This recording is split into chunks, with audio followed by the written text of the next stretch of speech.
Co-powered by Anmol biscuits. Anmol butter biscuit, इतना buttery कि दिल पिघल जाए। क्या आपको धधकते ज्वालामुखी से निकलने वाले लावे की गर्मी का एहसास है? क्या आपने कभी सोचा है कि अगर ज्वालामुखी से निकलने वाले लावे को छू लिया जाए तो होगा क्या? ये सोचकर ही इंसान सिहर उठता है। लेकिन चौंकाने वाली बात तो यह है कि अब रूस यूक्रेन जंग में भी ज्वालामुखी से निकलने वाले लावा जितनी गर्मी वाले हथियार बरसाए जा रहे हैं। यूक्रेन ने अब जंग में ऐसे बारूदी ब्रह्मास्त्र उतार दिए हैं जिनके आगे पुतिन के प्रक्षेपास्त्र बोने साबित हो रहे हैं। यूक्रेन की आर्मी करीब 4000 डिग्री की गर्मी पैदा करने वाले हथियारों से हमले कर रही है। यूक्रेन का ये वो ड्रैगन ड्रोन है जिसके आगे रशियन आर्मी बेदम होती दिखाई दे रही है। और रूस के जंगलों में यूक्रेन ऐसी ज्वाला बरसा रहा है जिसने पुतिन की नाक में दम कर दिया है। देखिए ये स्पेशल रिपोर्ट, महायुद्ध में ज्वालामुखी का लावा, 2024 में सर्वनाश का दावा।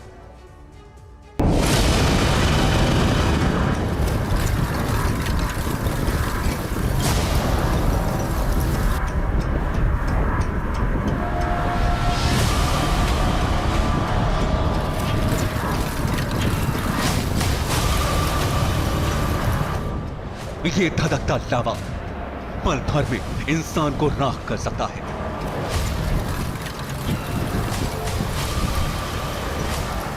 लावे की बहती नदी जर्रे जर्रे को खाक कर सकती है।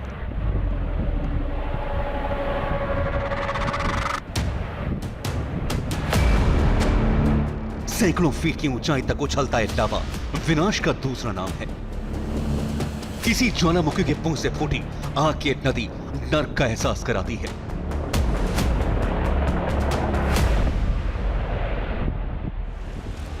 जहन्नुम भी शायद इतना झुलसाने वाला नहीं होता, लेकिन यह लावा अगर किसी को छू ले तो उसका राख बनना तय है।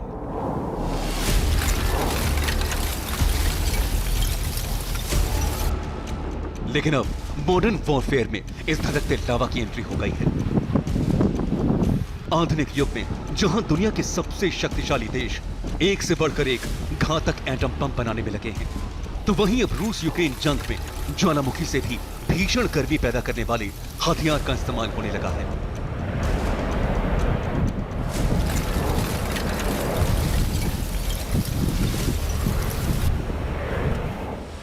किसी ने कल्पना तक नहीं की होगी कि ज्वालामुखी से निकलने वाली ये आग अब जंग में अपने देश के लिए लड़ रहे सैनिकों पर बरसाई जा रही है।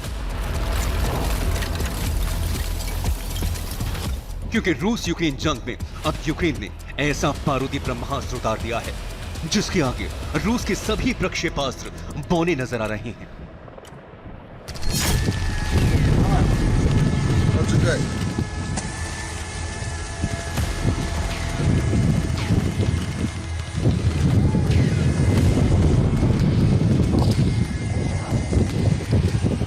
भेद बनाती आवाज करने वाला यह हथियार आपने शायद रूस यूक्रेन जंग में पहली बार देखा होगा।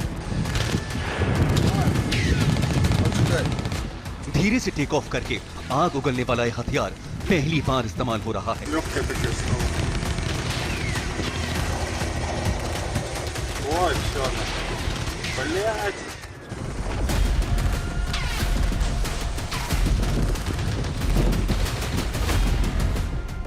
पिछले कुछ दिनों से इस हथियार की खूब चर्चा हो रही है। रूस में अंदर तक घुस चुकी यूक्रेनी फौज का यह हथियार अब रूसी सैनिकों के लिए काल बन गया है।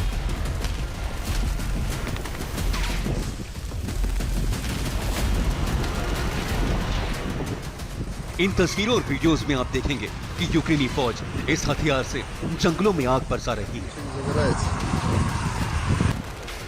इन जंगलों की आड़ लेकर छुपे रूसी सैनिकों को यूक्रेनी फौज आसमान से ही भस्म कर रही है। पिछले कई दिनों से यूक्रेनी हथियार का वीडियो जबरदस्त वायरल है।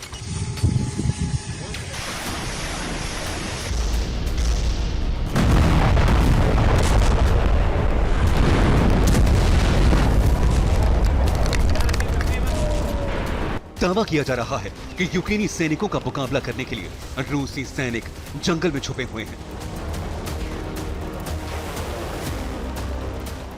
लेकिन यूक्रेन की फौज जंगलों में ऊपर से ही ऐसी आग बरसा रही है जिसमें रूसी हथियार पिघल रहे हैं और रूसी सैनिक भस्म हो रहे हैं। ये यूक्रेन का वो ड्रैगन ड्रोन है जिसे यूक्रेनी फौज रशियन आर्मी पर काल बनकर टूट रही है। यूक्रेन के इस ड्रैगन ड्रोन का नाम है ड्रैगन ब्रीथ। यूक्रेन के इस हथियार को अग्नि ड्रोन भी कहा जा रहा है। ये लॉन्च होने के कुछ सेकंड्स बाद आग की बारिश करने लगता है। ये बेहद कम ऊंचाई से उड़ते हुए अटैक करता है।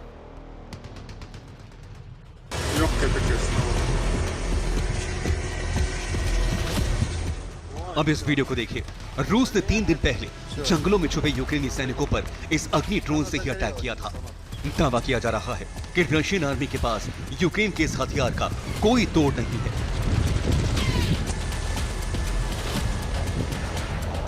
सबसे चौंकाने वाली बात यह है कि इस ड्रोन से निकलने वाली गर्मी, इस ड्रोन से निकलने वाली आग ज्वालामुखी के लावा से भी घातक मानी जा रही है।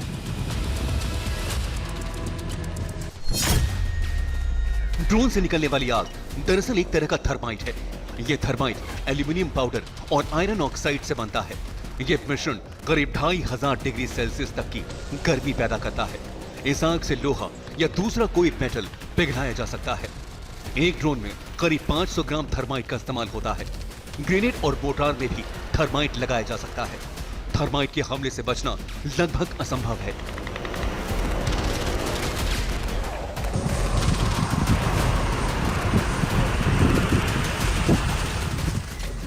यानी आप समझ सकते हैं कि आखिर यूक्रेन रूसी सैनिकों पर कितने विनाशकारी हथियारों से हमला कर रहा है।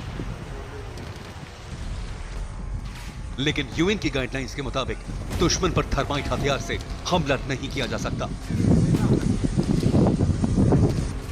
आग लगाने वाले इन हथियारों पर पूरी तरह से बैन है, लेकिन जंग में इन हथियारों का इस्तेमाल पहले भी हो चुका है।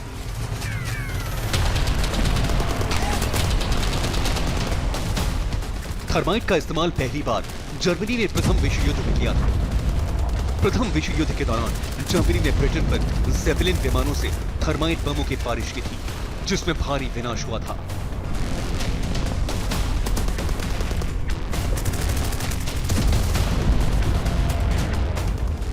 दूसरी बार द्वितीय विश्व युद्ध में भी जर्मनी ने थर्माइट बम से हमला किया था। जर्मनी और उसके सहयोगी देशों ने दुश्मन के हथियारों को नेस्त नाबूद करने के लिए उनमें थर्माइट डालकर आग लगा दी थी।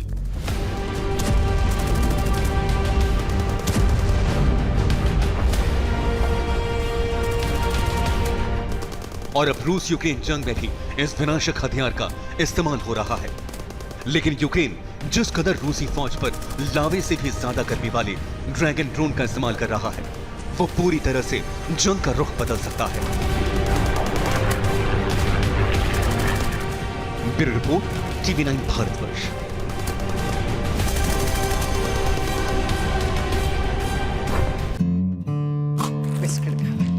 पेश है अनमोल बटर बेक बिस्किट्स, इतना बटरी कि दिल पिघल जाए। और अब बात पड़ोसी मुल्क बांग्लादेश की। क्या बांग्लादेश फिर से पाकिस्तान में मिलने वाला है? क्या बांग्लादेश फिर से पूर्वी पाकिस्तान बनने वाला है? क्या वहां की अंतरिम सरकार के मुखिया मोहम्मद यूनुस बांग्लादेश को पाकिस्तान के हाथों में सौंप देंगे? और क्या कथित शांति दूत मोहम्मद यूनुस पाकिस्तान में शहबाज सरकार की कठपुतली हैं? ये सवाल इसलिए उठ रहे हैं क्योंकि बांग्लादेश में तख्ता पलट के बाद से बहुत कुछ बदल चुका है और अब तो बांग्लादेश की सरकार में कट्टरपंथ के समर्थकों ने रविंद्रनाथ टैगोर के लिखे बांग्लादेश के राष्ट्रगान अमार सोनार बांग्ला को भी बदलने की आवाज तेज कर दी है। आखिर बांग्लादेश का भविष्य है क्या? टैगोर के राष्ट्रगान से जिहादी क्यों परेशान हो गए हैं?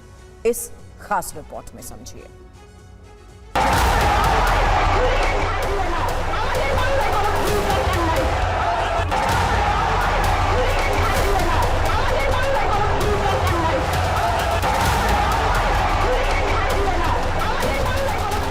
जिस पाकिस्तानी कट्टरपंथ को ललकारते हुए बांग्लादेश का जन्म हुआ था, आज उसी मुल्क में कट्टरपंथी सोच हावी हो गई है। बांग्लादेश से हिंसा और नफरत की जो तस्वीरें आ रही हैं, उससे बांग्लादेश का भविष्य अंधकार में नजर आ रहा है।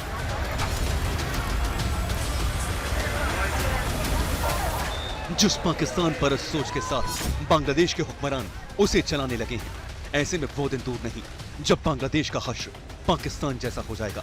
अगर बांग्लादेश को अब भी कुछ समझ नहीं आ रहा, तो पाकिस्तानी जनरल आसिम मुनीर को गौर से सुन ले।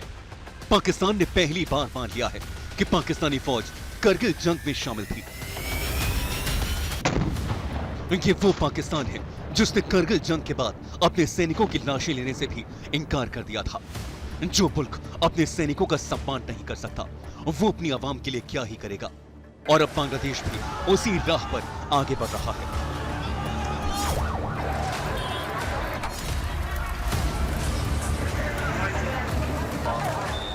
बांग्लादेश में हिंदुओं को कट्टरपंथी कैसे चुन चुन कर टारगेट कर रहे हैं, इसकी एक विभत्स की 4 दिन पहले देखने को मिली, जब यहां के खुलना दक्षिण में डीसीपी ऑफिस के अंदर घुसकर 3000 कट्टरपंथी लोगों की भीड़ ने तालिबानी स्टाइल में एक 15 साल के हिंदू युवक उत्सव मंडल को ईश निंदा के आरोप में बेरहमी से पीट पीट कर अधबना कर दिया।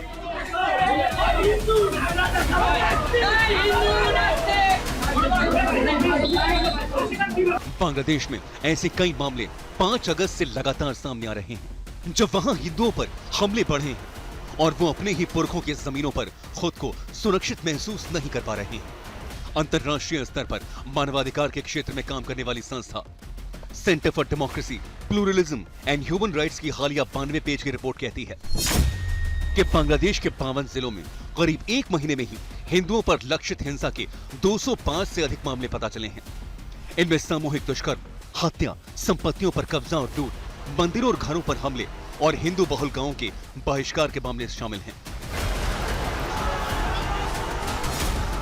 बांग्लादेश में हिंदुओं से हिंसा धर्म देखकर की जा रही है, लेकिन मोहम्मद यूनुस का दावा है कि ऐसे हमले राजनीतिक उथल पुथल का नतीजा है।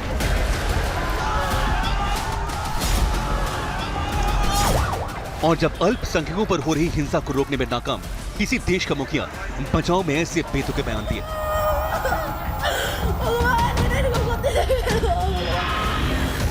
बाकायदा नोटिफिकेशन जारी करके मंत्रालयों और विभागों के वरिष्ठ हिंदू अधिकारियों के लिस्ट मांगे, उन्हें नौकरी से बेदखल करने की योजना बनाए। 50 से ज्यादा हिंदू शिक्षाविदों का इस्तीफा ले ले, तो सोचिए वो किसे खुश कर रहा है।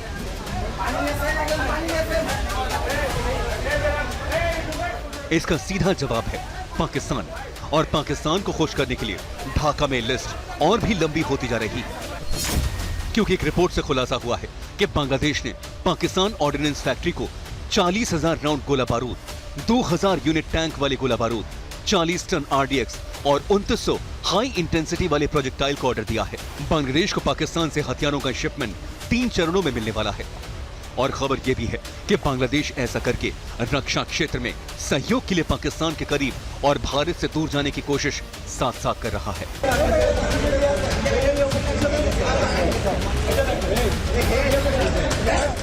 मोहम्मद यूनुस पाकिस्तान की पसंद वाले ऐसे फैसले क्यों ले रहे हैं?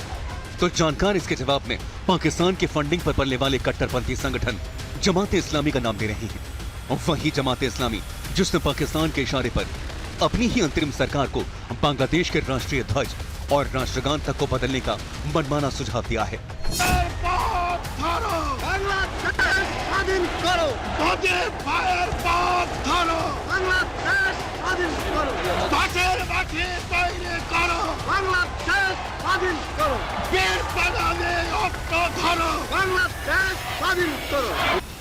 बिल्कुल ठीक सुना आपने। जिस झंडे को आत्मसात करने के लिए पूर्वी पाकिस्तान के लोगों ने पश्चिमी पाकिस्तान से 1971 की ऐतिहासिक जंग लड़ी, लाखों कुर्बानियां दी, रविंद्रनाथ टैगोर के लिखे जिस राष्ट्रगान को गाकर आजादी के तरानों को घर घर तक पहुंचाया, अब उसी राष्ट्रीय ध्वज और राष्ट्रगान को पाकिस्तान के इशारे पर बदल देने के लिए जमात इस्लामी के पूर्व अमीर गुलाम आजम के बेटे अब्दुल्लाहिल अमान आजमी ने बीते मंगलवार को बयान दिया। इन दोनों में ही बदलाव जरूरी है। उन्होंने ऐसा क्यों कहा, तो इसमें भी हिंदुओं से नफरत के बू को साफ महसूस किया जा सकता है। जमात इस बात को लगातार हवा दे रहा है कि एक हिंदू व्यक्ति के लिखे राष्ट्रगान को बांग्लादेश के लोग अब नहीं गाएंगे। जमात 1971 के जंग को भी बेईमानी बताने में जुटा है।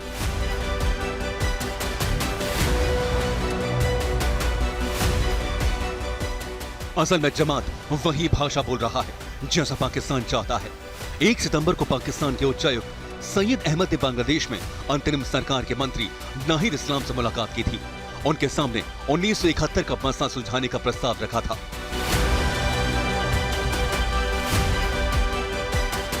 चंद रोज पहले की बात है, ढाका में चीन के राजदूत याओ वेन ने भी जमात से नजदीकी बढ़ाने की कोशिश की थी। जमात के दफ्तर जाकर उसे सुसंगठित संगठन बताया था।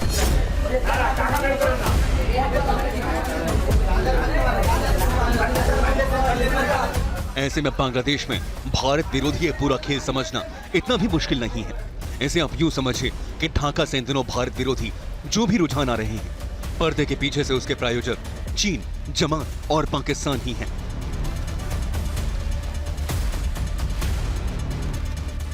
शायद इसीलिए अफवाहें चल पड़ी हैं कि मोहम्मद यूनुस भारत विरोधी धाड़े की कठपुतली बन चुके हैं और वही कर रहे हैं जैसे हुक्म उन्हें इन 3 आकाओं से मिल रहे हैं।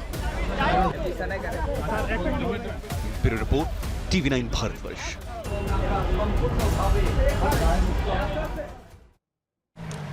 ओए, यहाँ कैसे खड़ी की? पार्किंग पे तेरा नाम लिखा है और सारा शहर जानता है पार्किंग में बंटी की है। तूने यहाँ गाड़ी कैसे खड़ी कर दी? क्या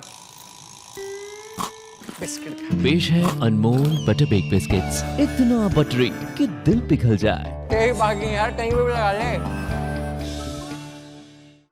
और इस वक्त एक बड़ी खबर है, फिर सुलग रही पाकिस्तान की राजधानी इस्लामाबाद में इमरान समर्थकों के बवाल को लेकर खबर है।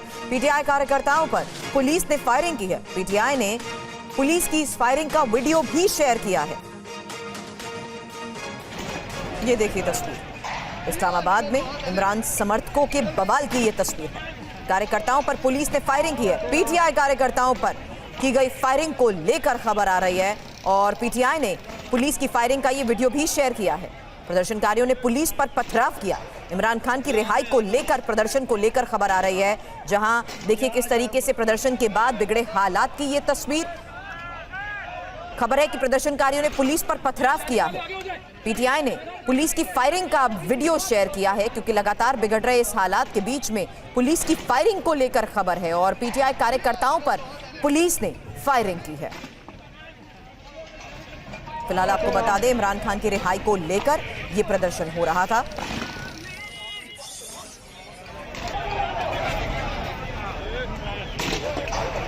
चलान दे यार,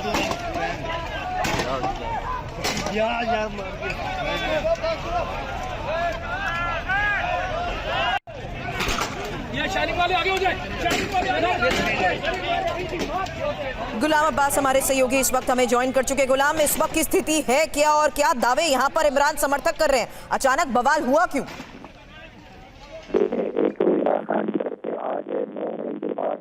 गुलाम, आपकी आवाज ठीक नहीं आ रही, आपसे दोबारा कांटेक्ट करते हैं, जानने की कोशिश करेंगे कि अचानक प्रदर्शन के बीच पथराव कैसे शुरू हो गया, बवाल क्यों अचानक शुरू हो गया, क्योंकि तस्वीरें भी आपके सामने है। 3 तस्वीरें एक साथ देखिए, जहां पर इस्लामाबाद में इमरान समर्थकों के बवाल की ये तस्वीरें सामने आ रही हैं, जहां पर दावा तो यही किया जा रहा है कि पीटीआई कार्यकर्ताओं पर पुलिस ने फायरिंग की है।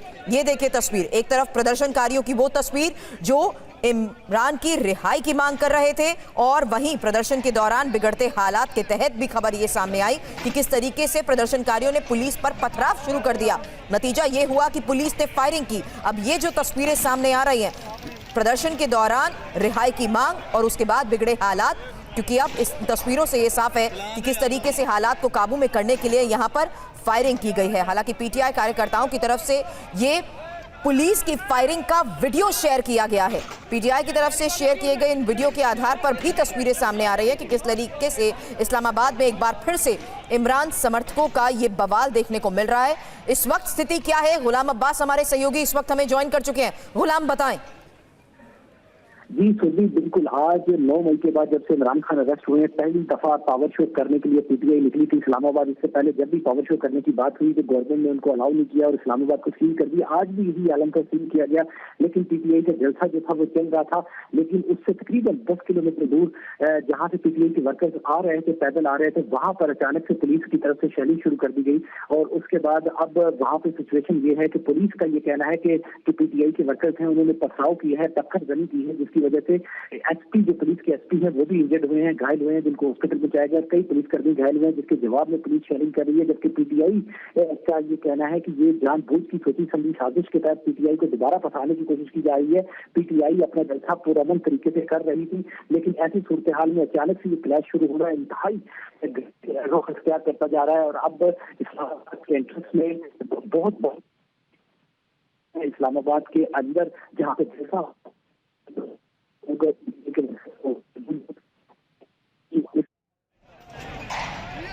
इमरान हमारे सहयोगी हमें बता रहे हैं कि किस तरीके से दोनों तरफ से अब आरोप प्रत्यारोप लगाए जा रहे हैं। आरोप ये कि किस तरीके से प्रदर्शन के दौरान अचानक पुलिस ने बल प्रयोग किया। हालांकि पुलिस ने फायरिंग जो की है उसकी तस्वीरें भी जारी की गई हैं और दावा तो ये भी किया जा रहा है कि इन प्रदर्शनकारियों ने पुलिस पर पथराव किया। ये देखिए तस्वीरें जो अब से थोड़ी देर पहले की बताई जा रही है।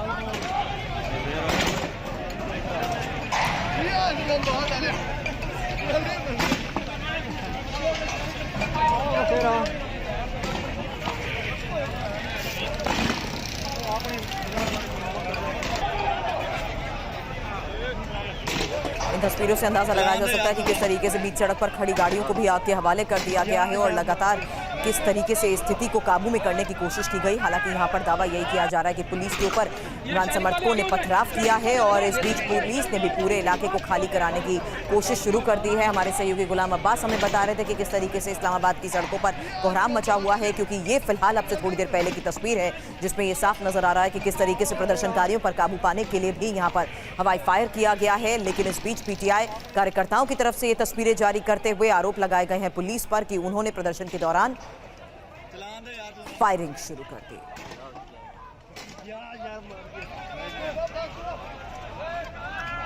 हालांकि इस बीच आपको बता दें कि इमरान की रिहाई की मांग को लेकर यह प्रदर्शन हो रहा था और आरोप ये भी लगाए जा रहे हैं कि इन्हीं प्रदर्शनकारियों ने पुलिस पर पथराव शुरू कर दिया। ये देखिए दूसरी तस्वीर जिसमें आपको साफ नजर आएगा कि किस तरीके से इमरान की रिहाई को लेकर एक बड़ा प्रदर्शन यहां पर हो रहा था। लोग एकजुट थे, लेकिन इसी दौरान अचानक बिगड़े हालात की भी तस्वीर अब सामने आ चुकी है, जहां पर मौके पर पहुंची पुलिस किस तरीके से हालात को काबू में करती हुई नजर आ रही है। हमारे सहयोगी गुलाम हमें बता रहे थे कि आखिर किस तरीके से पीटीआई की इस रैली के दौरान अचानक गोलीबारी को लेकर यह खबर सामने आई, जिसके बाद हालात लगातार बिगड़ गए। और इस्लामाबाद की ये इस वक्त की वो तस्वीर है जहां देखिए कि किस तरीके से रात का वक्त और इस बीच मौके पर मौजूद पुलिस किस तरीके से हालात पर काबू पाने की कोशिश कर रही है। हालांकि इस्लामाबाद में इमरान के समर्थक जिस तरीके से इस वक्त आरोप लगा रहे हैं कि पुलिस की तरफ से फायरिंग हुई, आरोप पुलिस की तरफ से लगाए जा रहे हैं कि इनके ऊपर पथराव शुरू हो गया और इमरान समर्थक जिस जगह पर जुटे हुए थे वहीं पर हालात बिगड़ने शुरू हो गए। क्योंकि ये वो तस्वीर है जिससे साफ नजर आ रहा है कि किस तरीके से इमरान की रिहाई की मांग को लेकर आज बड़ी रैली का आयोजन किया गया था और उसके बाद बिगड़े हालात की भी तस्वीर आई है सामने।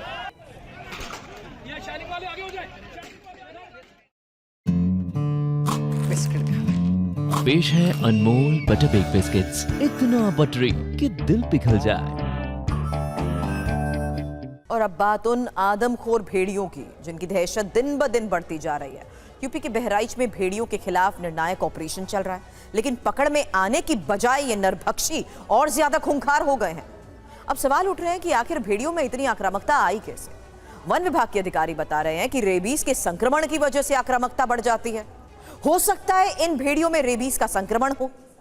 ऐसे में अब जरूरी है कि जो भेड़िए पकड़े गए उनका मेडिकल टेस्ट कराया जाए ताकि यह पता चल सके कि कहीं उनमें रेबीज का संक्रमण तो नहीं। इन सबके बीच बहराइच में जमीन से लेकर आसमान तक शूटर्स नजर बनाए हुए हैं, लेकिन दो भेड़ियों का सुराग नहीं मिल रहा। हाँ, इतना जरूर पता चला है कि हमले के बाद वो कहां जाकर छिपते हैं। भेड़ियों की इस मान तक TV9 भारतवर्ष की टीम भी पहुंची। हमें वहां क्या पता चला, हमारी इस स्पेशल रिपोर्ट में देखिए। ऑपरेशन आदम वॉर।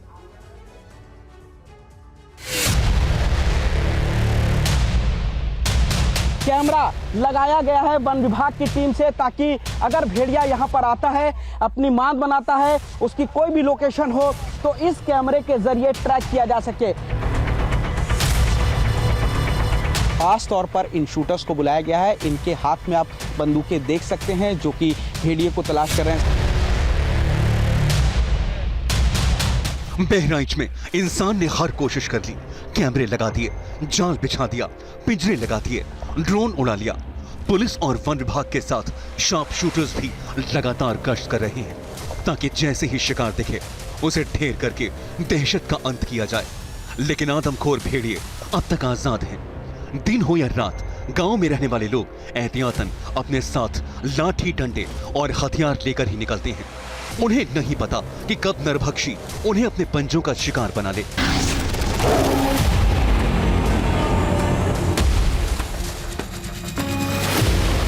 वन विभाग का मानना है कि बहराइच में 6 भेड़ियों का आतंक था, जिनमें 4 तो पकड़ लिए गए, अब 2 बचे हैं। लेकिन इन 2 आदमखोर को ढूंढना चुनौती बना हुआ है। इन भेड़ियों की तलाश तो पूरी नहीं हो रही है, लेकिन उनके छिपने का ठिकाना जरूर मिल गया है। माना जा रहा है कि जंगल के अंदर यही वो जगह है जहां हमले के बाद आकर भेड़िए छिपते हैं। जंगल में विशाल पीपल के पेड़ के नीचे उनका सुरक्षित ठिकाना बना हुआ है।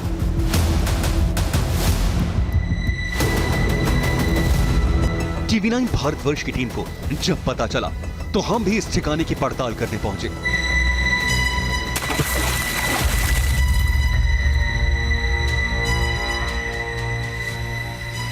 कीचड़ से भरे रास्ते से होते हुए हम जंगल में उस जगह तक पहुंचे जहां ऐसी कई बांध बनी हुई हैं। पहली बार हम उस मांद को दिखाने जा रहे हैं जहां पर ये आदमखोर भेड़िया रुकते हैं, आराम करते हैं, शिकार करने के लिए निकलते हैं और फिर शिकार करने के बाद वापस लौट कर आते हैं। इस वक्त हम बहराइच के सिकंदरपुर गांव के घने जंगलों में मौजूद है। सिकंदरपुर गांव से करीब 5 किलोमीटर अंदर जंगल है और वहां पर ये विशालकाय पीपल का जो पेड़ है वो यहां पर मौजूद है और इसमें आपको दिखाते हैं सबसे पहले भेड़िया की उस मांद को जहां पर ये रहता है। ये देखिए इस पेड़ के नीचे ये भेड़िया की मांद है। कैमरामैन मदन से कहना चाहेंगे बहुत ही ताजी मांद है, यानी कि फिलहाल जो भेड़िया है वो ऐसा लगता है कि इसी मांद के अंदर रहता है। ये ताजी मिट्टी से बनाई हुई ये खोदी हुई मांद है। ये काफी गहरी मांद है जो इस विशालकाय पेड़ के दूसरी तरफ मिलती है। यहाँ पर कई ऐसी मांदें बना रखी हैं भेड़िए ने और बताया जा रहा है कि यहीं पर इसी जगह पर रहता है।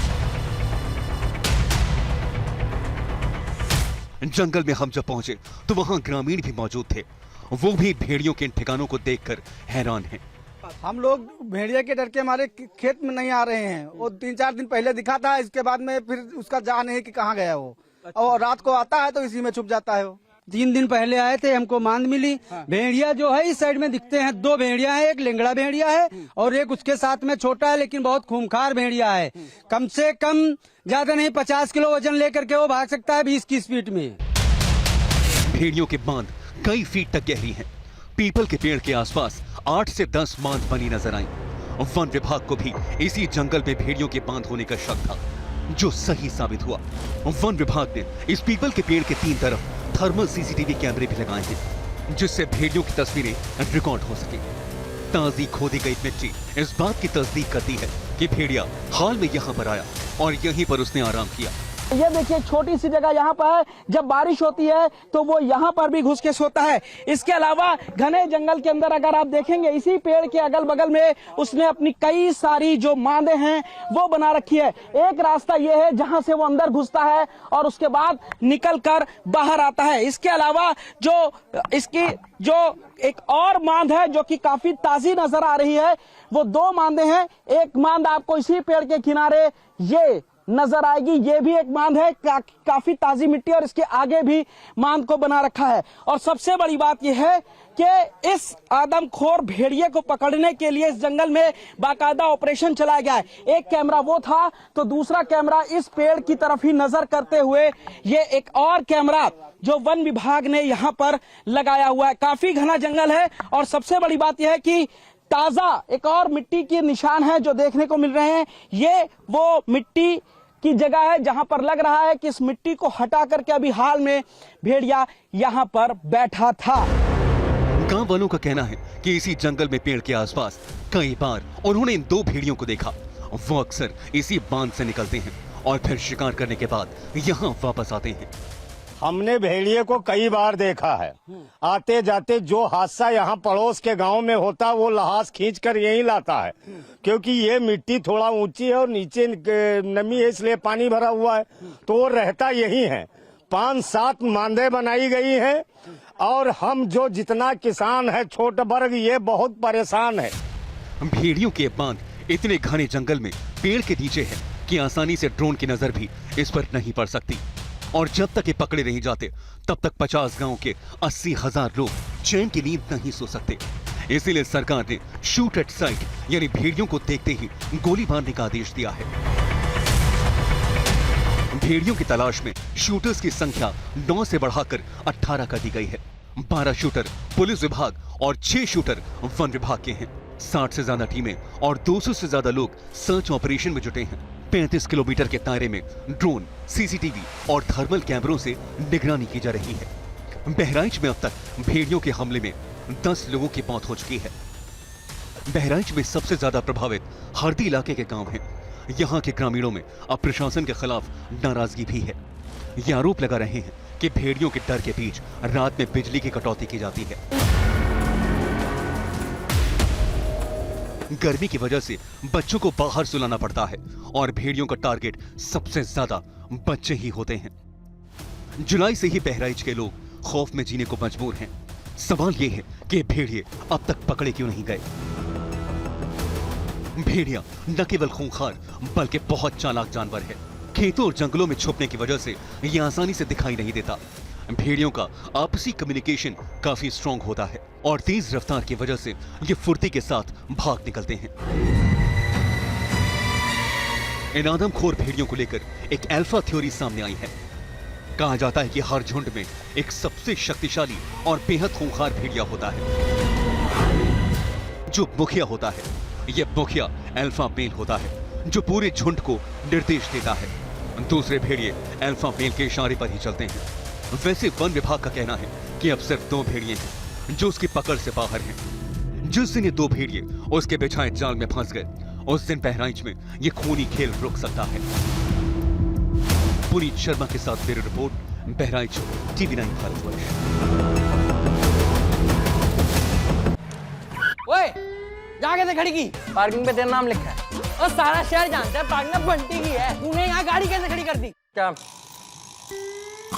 बिस्किट? पेश है अनमोल बटर बेक बिस्किट्स, इतना बटरी कि दिल पिघल जाए। पार्किंग यार कहीं पे भी लगा ले। और अब बात करते हैं रूस के राष्ट्रपति व्लादिमीर पुतिन की। आप सोच रहे होंगे कि आज वॉर जोन से पुतिन से जुड़ी कोई बड़ी खबर आई है, तो इसका जवाब ना में है। असल में आज हम पुतिन की सीक्रेट लाइफ से जुड़ी हुई एक ब्रेकिंग न्यूज लेकर हाजिर हुए हैं। क्या आपको मालूम है कि 2 बेटियों के अलावा पुतिन के 2 बेटे भी हैं? फोर्ब्स मैगजीन की एक सनसनीखेज रिपोर्ट पूरी दुनिया में ट्रेंडिंग है।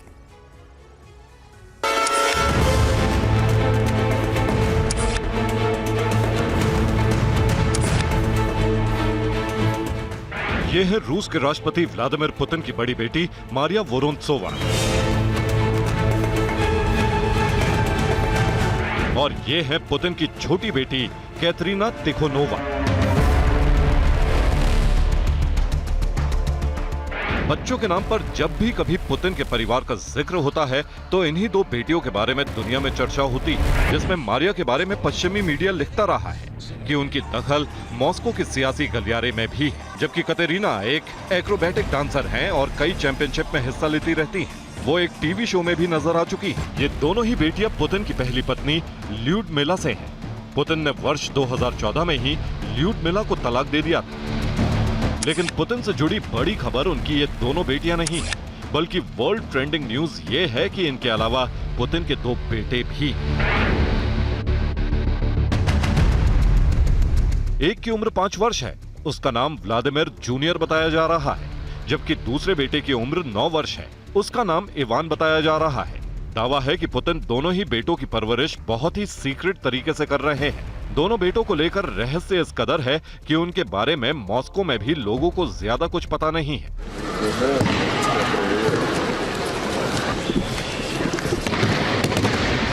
अब यहाँ आपके मन में ये सवाल भी होगा कि जब पुतिन ने ल्यूडमिला को वर्ष 2014 में ही तलाक दे दिया था, तो फिर 5 और 9 वर्ष के उनके 2 बेटे कैसे हुए? इसे समझने के लिए आपको पुतिन की लव लाइफ को जानना होगा। ये है पुतिन की गर्लफ्रेंड एलिना कबेवा। वो एक रूसी राजनेता है, मीडिया मैनेजर हैं और रिटायर्ड रिदमिक जिम्नास्ट हैं। उन्होंने अपने करियर में 2 ओलंपिक मेडल, 14 वर्ल्ड चैंपियनशिप और 21 यूरोपियन चैंपियनशिप मेडल भी जीते हैं। पुतिन से उनका अफेयर वर्ष 2008 में शुरू हुआ था। इसके 6 साल बाद ही पुतिन ने पहली पत्नी ल्यूडमिला को तलाक दे दिया था। हालांकि पुतिन ने कभी सार्वजनिक तौर पर एलिना कबेवा से अपने रिश्तों की बात स्वीकार नहीं की। लेकिन फोर्ब्स मैगजीन ने रूस की खोजी पत्रकारिता करने वाली एजेंसी डोजियर सेंटर की एक रिपोर्ट के हवाले से खुलासा किया है कि एलिना कबेवा से पुतिन के 2 बेटे भी। इवान और व्लादिमीर जूनियर मॉस्को में पुतिन के ही बंगले में कड़ी सुरक्षा निगरानी में रहते हैं। उनका संपर्क अपनी उम्र के दूसरे बच्चों से बिल्कुल नहीं है। वो घर में ही म्यूजिक, स्विमिंग और जिम्नास्टिक सीखते हैं। इसके लिए पर्सनल ट्रेनर भी रखे गए हैं। इवान ने जिम्नास्टिक से जुड़ी कई प्रतियोगिताओं में हिस्सा भी लिया है। इसके अलावा वो कई बार पुतिन के साथ हॉकी मैच भी खेल चुका है। और फोर्ब्स के हवाले से एजेंसी डोजियर सेंटर को ये सारी जानकारी दोनों बेटों की देखरेख करने वाले एक व्यक्ति ने दी। रिपोर्ट में यह भी खुलासा हुआ है कि पुतिन से उम्र में 30 साल छोटी गर्लफ्रेंड एलिना कबेवा ने इन दोनों में से एक बच्चे को स्विट्जरलैंड में जन्म दिया था, जबकि दूसरे का जन्म मॉस्को में हुआ था। लेकिन पुतिन की सीक्रेट लाइफ के बारे में खुलासा सिर्फ इतना भर नहीं। अफवाह यह भी है कि गर्लफ्रेंड एलिना कबेवा से पुतिन को एक बेटी भी है। कहा यह भी जाता है कि उसकी बेटी का चेहरा बहुत हद तक पुतिन से मिलता जुलता भी है। वैसे पुतिन के बारे में एक बात विश्व प्रसिद्ध है कि उनकी जिंदगी काफी रहस्यमयी है। वो अपने परिवार के बारे में सार्वजनिक तौर पर ज्यादा चर्चा नहीं करते हैं। इसकी एक वजह यह भी हो सकती है कि जिस तरह से उन पर हर वक्त खतरा रहता है, तो वो परिवार को सुरक्षित रखना चाहते हैं और शायद एलिना कबेवा से रिश्तों को जग जाहिर ना करना और दोनों बेटों की सीक्रेट तरीके से परवरिश करना भी इसी सोच की वजह से है। Bureau report, TV9 Bharatvarsh. Gaza में हमास की सुरंगों के तिलिस्म की चाबी इजरायली सेना के हाथ लग गई है। इजरायली बंधकों को खोजते हुए इजरायली सेना की याहलोम यूनिट के सार्जेंट जब एक 3 तलों वाली सुरंग में पहुंचे तो हैरान रह गए। जमीन में एक के ऊपर एक बनी 3 सुरंगों के नीचे रेलवे लाइन बिछी हुई थी और इसी रेलवे सिस्टम के सहारे हमास के लड़ाकों तक हथियार और बाकी सप्लाई भी पहुंचाई जाती थी। अब हमास की सुरंगों का यह सिस्टम ऐसा है कि जमीन पर इजराइल कितने ही बॉम्ब धमाके करता रहे, सुरंगों के 3 तले नीचे छिपे हमास के लड़ाकों का कुछ नहीं बिगड़ता। इजराइल की सेना को गाजा की तिलस्मी सुरंगों में क्या क्या मिला, इस खास रिपोर्ट में देखिए।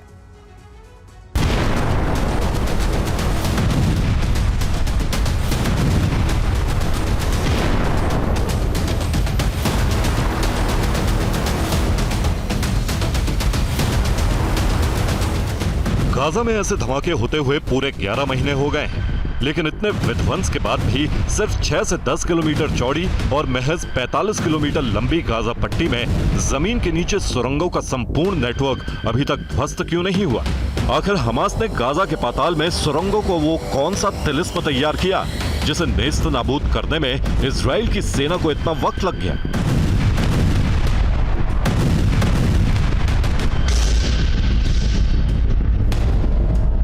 इजराइल की सेना को कई बार पक्के सबूत मिले हैं कि हमास ने गाजा की जमीन में बनी सुरंगों के इसी तिलिस्म में इजराइल के बंधक छिपा रखे हैं। लेकिन इजराइल की सेना हमास के लड़ाकों और बंधकों की तलाश में सुरंग तक पहुंचती है, तब या तो सुरंग खाली मिलती है या फिर वहां बंधकों के शव मिलते हैं।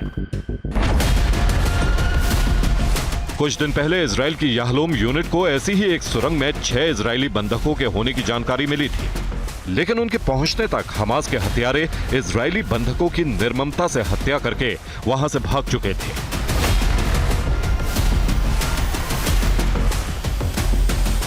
इस घटना से साबित होता है कि गाजा पर पूर्ण नियंत्रण के बाद भी इजराइल की सेना और सुरंगों के नेटवर्क को ध्वस्त करने में माहिर याहलोम यूनिट हमास की सुरंगों के पूरे नेटवर्क को क्यों नहीं छान पाए?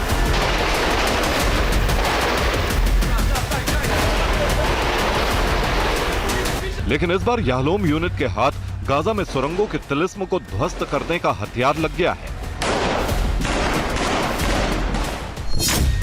आईडीएफ के हाथ हमास की हैंडबुक लगी है। इस हैंडबुक में हमास की सुरंगों के तिलिस्म का पूरा नक्शा है। इस हैंडबुक में सुरंगों में छिपे हमास के लड़ाकों की युद्ध रणनीति की पूरी जानकारी है। पहली बार इजराइल की याहलोम यूनिट को गाजा की सुरंगों में एक रेलवे ट्रैक भी मिला है। आईडीएफ को पहली बार गाजा और मिस्र की सीमा के पास एक सीक्रेट सुरंग का भी पता चला है, जिसके जरिए हमास के आतंकी हथियारों की तस्करी करते हैं। यानी इजरायली सेना को हमास की हैंडबुक नहीं बल्कि गाजा की सुरंगों के तिलिस्म को तोड़ने की चाबी लग गई है। छोटी सी गाजा पट्टी में हमास ने सैकड़ों किलोमीटर की सुरंगें बना रखी हैं। ये सुरंगें कई मंजिलों में फैली हैं और आपस में एक दूसरे से जुड़ी हुई हैं। गाजा में बनी सुरंगों के इसी मकड़जाल में हमास के लड़ाकों के साथ इजराइल के बंधक भी हैं। इसलिए आईडीएफ धीरे धीरे सुरंगों के तिलिस्म को तबाह कर रही है।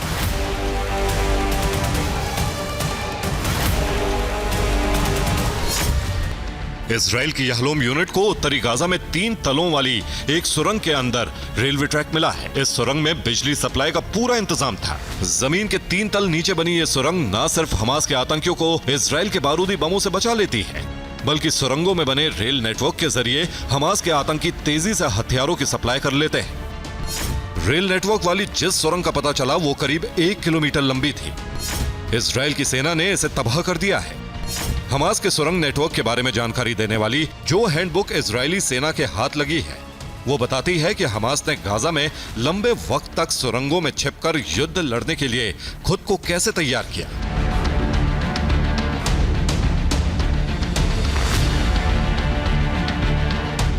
हमास की हैंडबुक में बताया गया है कि सुरंग के अंदर अंधेरे में चलते समय लड़ाकों को इंफ्रारेड से लैस नाइट विजन चश्मे पहनने होते हैं।